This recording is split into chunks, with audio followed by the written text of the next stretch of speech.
कार्यक्रम के पुण्यार्चक हैं श्रीमान महावीर प्रसाद जी पाटौदी, अध्यक्ष नया बाजार जैन मंदिर डिब्रूगढ़, श्रीमती भगवती देवी पाटौदी, श्रीमान संजय जी पाटौदी, श्रीमती बनीता पाटौदी, पुत्री एंजल एवं दिव्यांशी पाटौदी, श्रीमान राजीव जी पाटौदी, श्रीमती आरती पाटौदी, श्रीमान विकास पाटौदी, श्रीमती वर्षा पाटौदी, कृषिका पाटौदी, संयम पाटौदी एवं समस्त पाटौदी परिवार, केसी ग्रुप, डिब्रूगढ़, असम।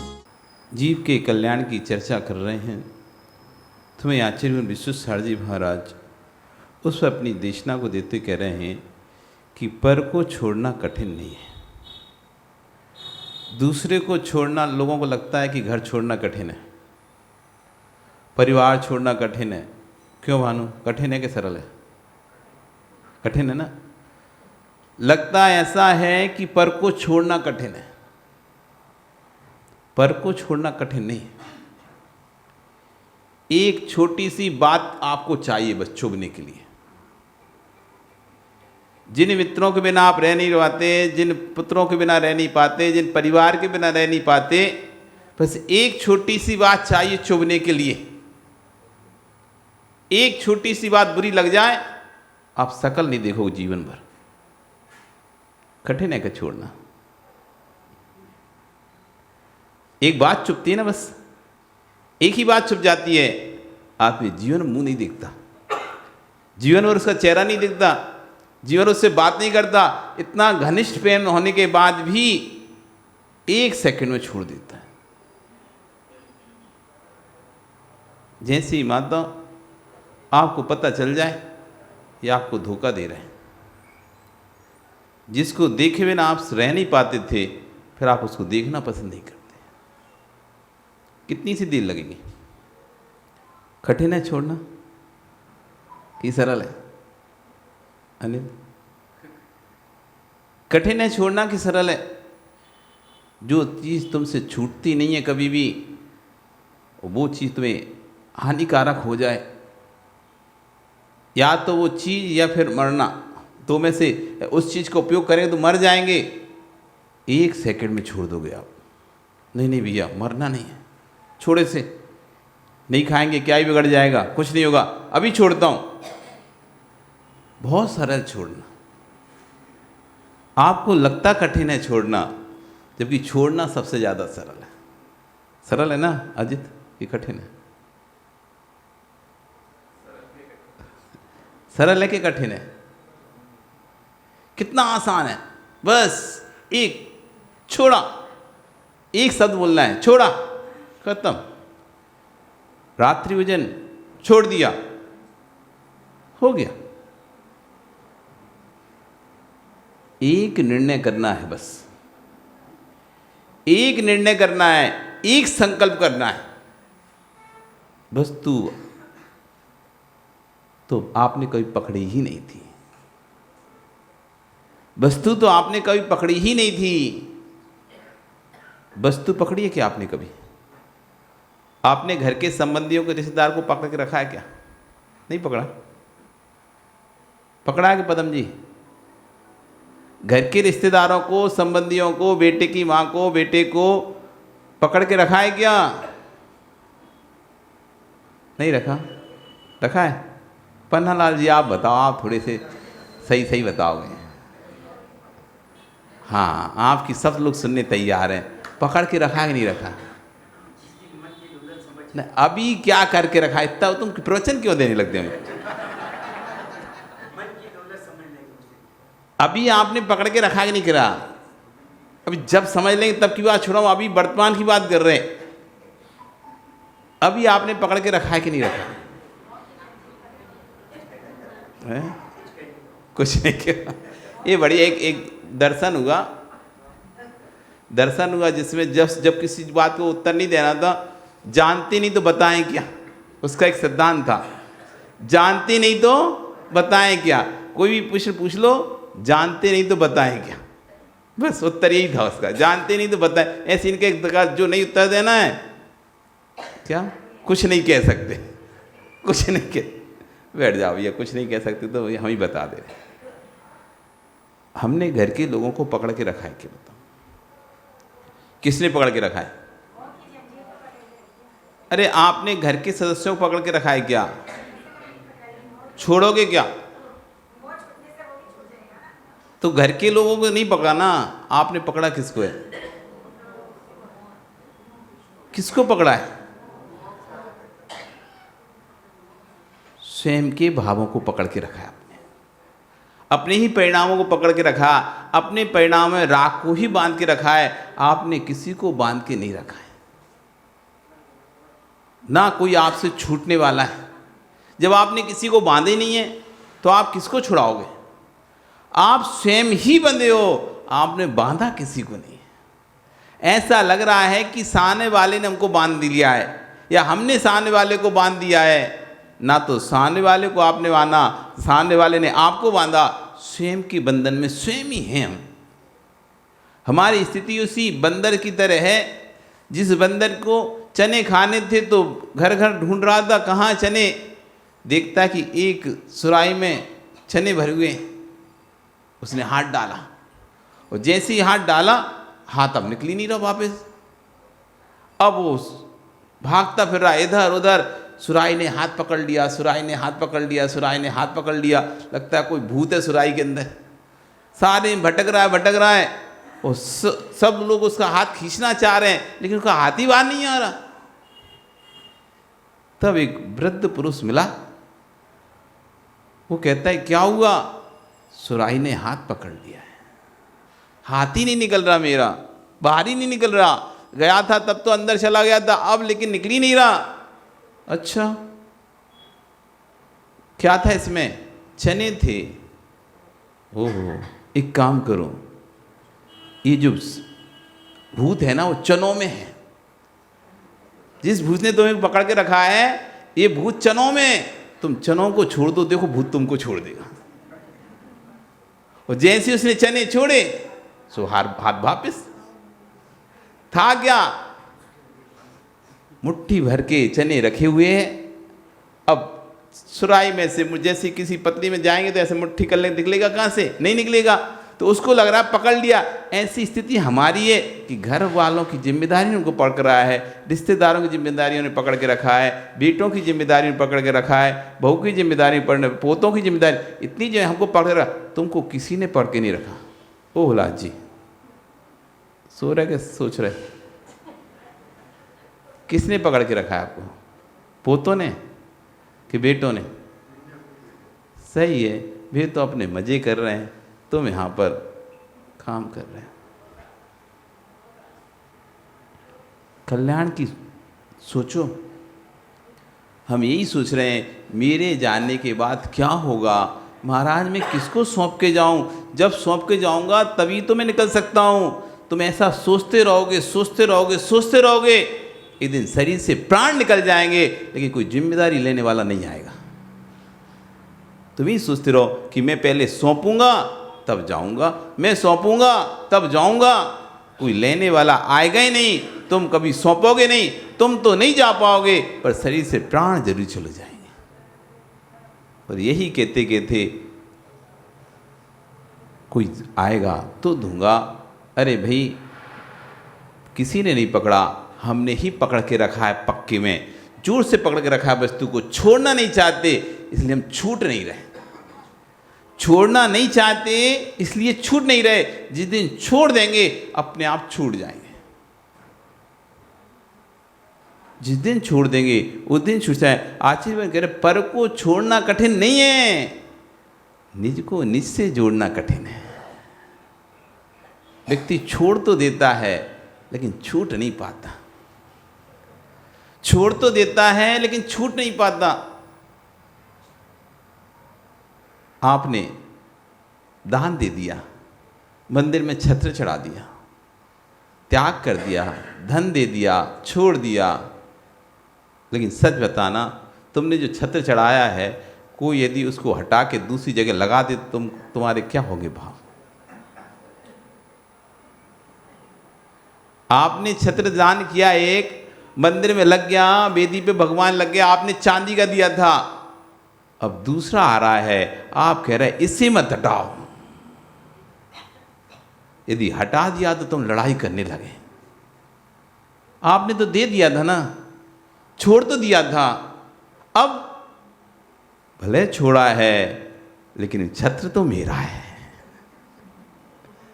भले छोड़ा है मैंने लेकिन उसका राग अभी तक नहीं छोड़ा है। छत्र तो मेरा है, मेरा छत्र मत हटाओ, उसका हटा दो। तुम्हें यदि हटाना ही है तो और भी तो हैं, उतने हटाओ ना, वे क्यों नहीं हटा रहे, मेरे क्यों हटा रहे? यानी अभी छूटा नहीं है। छोड़ तो दिया है लेकिन छूटा नहीं है।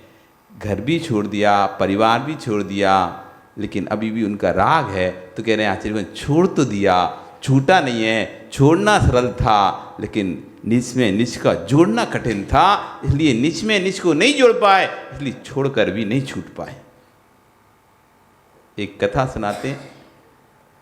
एक महात्मा एक जंगल में अपनी कुटिया बना लेता है और बढ़िया रहता है। महलों में रहने वाला महात्मा जंगल में कुटिया बना कर रहने लगता है।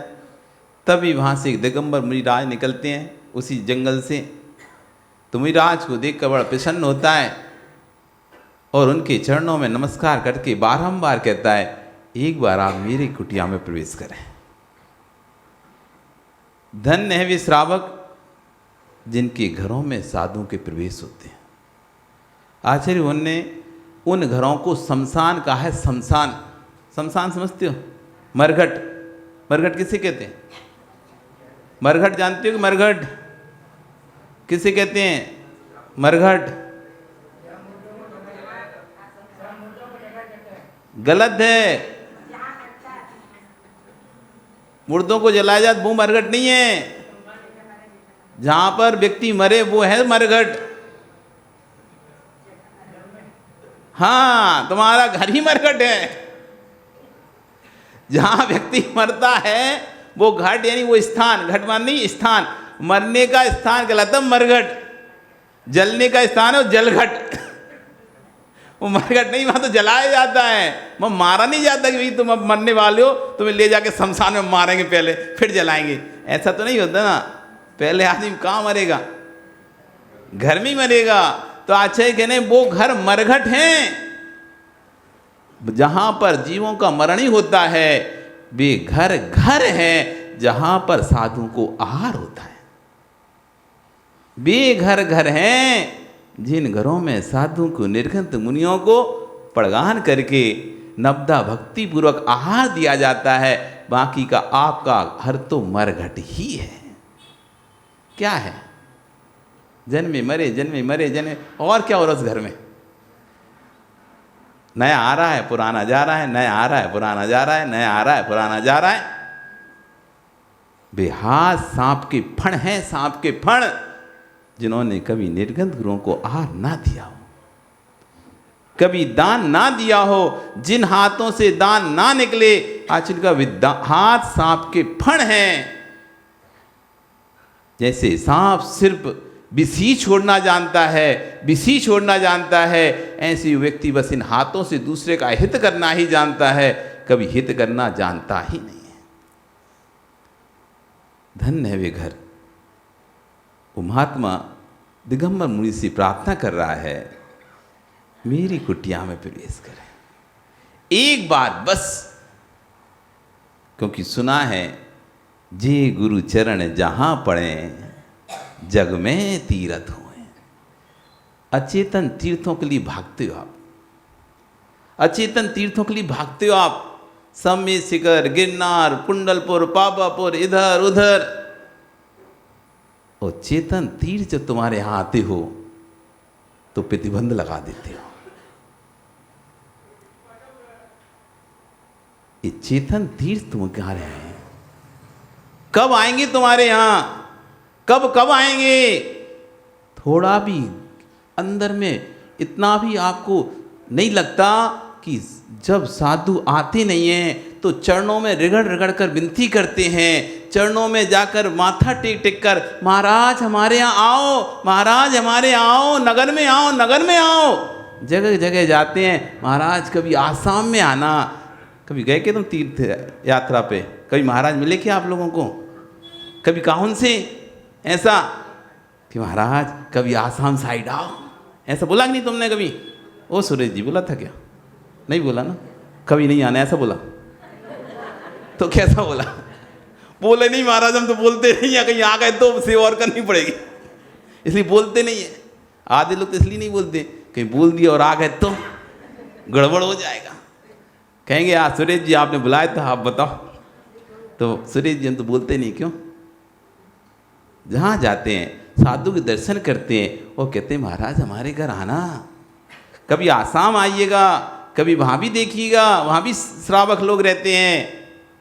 जब साधु आसाम में आता है, आपके नगर में आता है, तो पहले से मीटिंग करके बिठा लेते हैं, नहीं घर में नहीं ले जाएंगे, और एक मैसेज और चार्ट छोड़ देते हैं, कोई सिरफल भी मत चढ़ा देना घर में ले जाने, कोई बोल भी मत देना। क्या पाप का बंद करोगे तुम? किस गति में जाओगे, किस नरक में जाओगे, तुम्हें खुद होश नहीं है। क्या दुर्गति होनी है। एक तीर्थंकर ने जब एक बैल को मूसिका लगा दिया था अपने राज्य काल में, एक तीर्थंकर जिसका पुण्य, समझते हो तीर्थंकर का पुण्य क्या होता है? तुम तो उसके आगे एक मूली भी नहीं हो, कहते हैं खेत की मूली भी नहीं तुम तो। उस तीर्थंकर का पुण्य देखो, जिसके गर्भ में आने के 6 महीने पहले स्वयं सौदर में कुबेर को आज्ञा देकर पूरे नगर को स्वर्णमयी बना देता है, रत्नों की वर्षा कराता है 15-15 महीने तक। तुम्हारे आने पर तो कोई लड्डू भी नहीं बांटा होगा, पता नहीं चलो तुम कब आए घर में। तुम्हारे आने पर तो कोई ना लड्डू भी नहीं बांटे होंगे, चॉकलेट भी नहीं बांटी होगी, पर तीर्थंकर के आने पर रत्नों की वर्षा होती है। पुण्य देखो इस तीर्थंकर का, आप पुण्य की कल्पना करो। एक छोटा सा व्यक्ति यदि 4 हार पहन के आ जाए सोने के बड़े बड़े, वो यार इस वास्ते तो बहुत पैसा है, बड़ा आदमी है, तो उसकी क्या भगत करते हो आप। 2 हाथ में ऐसे मोटे से कड़ा पहने आए, 4 चैन पहने आए, और आप तो उसे ऐसे देखते हैं भगवान आ गया, कोई बहुत बड़ा आदमी है, बढ़िया आवहत, अच्छा कुर्सी और अपनी हटा के बैठो बैठो बैठो। और उस तीर्थंकर का पुण्य देखो, जो भी आया नहीं है, अभी आया नहीं है, स्वर्ग में ही है, अभी 6 महीने लगेंगे उसे स्वर्ग से च्युत होने में। लेकिन उसके पहले ही जिसके पुण्य ने पूरे नगर की गरीबी को दूर कर दिया, एक भी नगर में गरीब नहीं है, इतने रत्नों की वर्षा हो रही, इतने रत्नों की वर्षा हो रही है, ले जाओ जितना ले जाना है। कोई गरीब नहीं रहने, क्योंकि तीर्थंकर आने वाला है। एक मंत्री आता है, प्रधानमंत्री आता है, तो भैया रोड वोड सब लोग एकदम ऐसे चकाचक कर दी जाती हैं, खराब स्थान हो तो उन्हें फटाफट पोत पात दिया जाता है, क्यों? प्रधानमंत्री आने वाला है। और जब 3 लोग का नाथ आने वाला हो, फिर तो उस स्थान का क्या किया जाएगा, कल्पना ही नहीं कर पा रहे। पूरी नगरी को स्वर्णमयी बना दिया, रत्नों की वर्षा कर दी। ऐसा पुण्यात्मा जीव जब जन्म लिया तो स्वयं सौधर्म चलकर जिसको लेकर सुमेरु पर्वत पर अभिषेक कराने आया। अरे तुम्हारे पास यदि कोई मंत्री आ जाए तो अपने आप को कैसा पुण्यात्मा समझते हो? देखो तो हम कितने लोग कहते हैं अरे कितना बड़ा आदमी है, हाँ देखो मंत्री आ रहा है, जिसकी जन्म के समय पे एक मंत्री आ जाए आपके कोई, तो कैसा, और बहुत बड़ा आदमी है ये, तो बड़ा पुण्यात्मा आदमी के जन्म से मंत्री आ गया। फिर तो जिसकी सेवा के लिए स्वयं सौधन में स्वयं चलकर, नौकरों को नहीं कि तुम जाके कराया, नहीं, स्वयं चलकर सौधन में आ रहा है।